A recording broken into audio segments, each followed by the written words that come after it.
When we think of the account of Brother Sharman in Spirit of Prophecy, and as well as the son of Ellen White, who was in the irregular lines, what encouragement do you have for this class of people as well? Because this seems to be a false teaching even amongst our Seventh-day Adventist church. And I love this church. I've been in this church for 25 years. And there seems to be a disconnect or a prejudice towards this group. Do you want to speak to that in terms of, from a biblical standpoint, that Ellen White endorsed it? Yes, so almost all of Scripture and the Spirit of Prophecy was written by the irregular lines. Then there's no limit to what God can do through somebody today.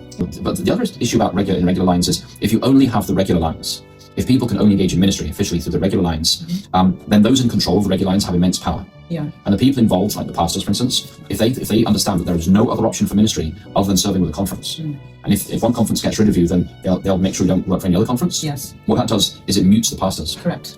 And pastors who may agree with you privately on a moral issue of the day are afraid to speak up about it. Yes. And so when you have the regular lines for the regular needs of ministry, like weddings and funerals and baptisms and all that kind of stuff, you also need the irregular lines so that if somebody who's been given gifts by God has a disagreement with their conference, and these things happen because we're human, and you no longer serve for the conference directly, you can just transition sideways into the irregular ministry and you can continue. This means this serves as the antidote to authoritarianism within the regular lines. Yes. The knowledge from pastors, I can step out and I can serve in a fruitful ministry ordained by God outside of conference employment.